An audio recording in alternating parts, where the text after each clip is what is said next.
दोस्तों, आज हम आपको बताएंगे खिज़र खैरुद्दीन बारबारोसा की असल तारीख के बारे में, जो कि आज तक गलत अंदाज से पेश की गई है। जहाँ भी ड्रामों और फिल्मों में इनका किरदार दिखाया गया, वो एक समुद्री डाकू और लुटेरे के रूप में पेश किया गया, जबकि हकीकत इसके बिल्कुल बरअक्स है।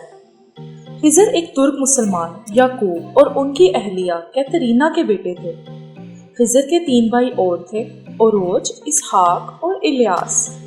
खिज़र अपने वालिद के सबसे छोटे बेटे थे। खिज़र की 2 बहनें भी थीं, लेकिन तारीख में उनके कोई निशान नहीं मिलते। इनको खिज़र पाशा के नाम से भी पुकारा जाता था। ये 1478 में लेस्बोस के जजीरे में पैदा हुए। इनको मिलने वाला लक़ब खैरुद्दीन का मतलब नेकी या इस्लाम की सबसे बेहतरीन दीनियत है, जो कि उन्हें सल्तनत उस्मानिया के सुल्तान सुलेमान आज़म ने दिया। और खिज़र के नाम के साथ बारबारोसा इसलिए लगाया गया क्योंकि उनकी सुर्ख दाढ़ी थी, और बारबारोसा का मतलब भी है सुर्ख दाढ़ी वाले। ये नाम उन्हें उनके भाई ओरोज से विरासत में मिला। खिज़र ने अपने बड़े भाई ओरोज की ज़ेरे साया तरबियत पाई और फिर वो उन्हीं की तरह समुद्री मलाह बन गए। इन्हें बड़ी शोहरत तब मिली जब इन्होंने मुसलमान मुहाजिरीन को हिस्पानिया से शुमाली अफ्रीका बाहिफाजत पहुंचाया, और ये काम वो 1504 से 1510 तक सरअंजाम देते रहे। लेकिन अपने तीनों भाइयों के समुद्री जंगों में शहीद हो जाने के बाद भी खिज़र ने अपने भाइयों के इस महाज को जारी रखा। उनका असल मकसद मुसलमानों को दुश्मनों से बचाना और सामान को बहरी लुटेरों से बचाकर एक जगह से दूसरी जगह बाहिफाजत मुंतकिल करना था। खैरुद्दीन बारबारोसा मुसलमानों की तारीख के अहम तरीन रहनुमा थे।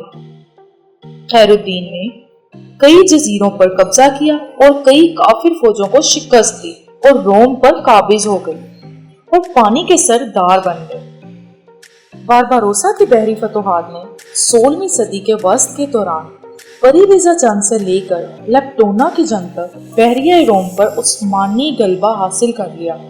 इसी वजह से उन्हें सल्तनत उस्मानिया का अमीरुल बहर बनाया गया और खैरुद्दीन के लक़ब से भी नवाजा गया। अब वो खिज़र खैरुद्दीन बारबारोसा बन चुके थे।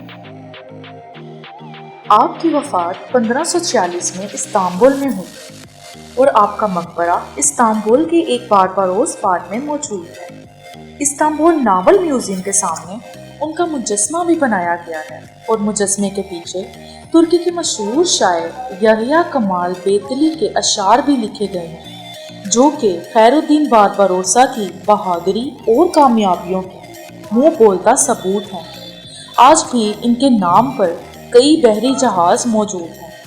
खैरुद्दीन की वफात के बाद एक रवायत बन गई कि जब भी कोई बहरी बेड़ा किसी मुहिम के लिए निकलता तो निकलने से पहले खैरुद्दीन की कब्र पर फातिहा पढ़कर फतेह की दुआ मांगकर तोपों की सलामी दी जाती और फिर मुहिम पर जाया जाता, और ये रिवायत आज तक कायम है। तो ये थी खैरुद्दीन बारबारोसा की असल हकीकत, जो कि आज तक गलत तरीके से पेश की गई। तो आपको ये असल हकीकत कितनी अच्छी लगी, हमें कमेंट करके ज़रूर बताइए।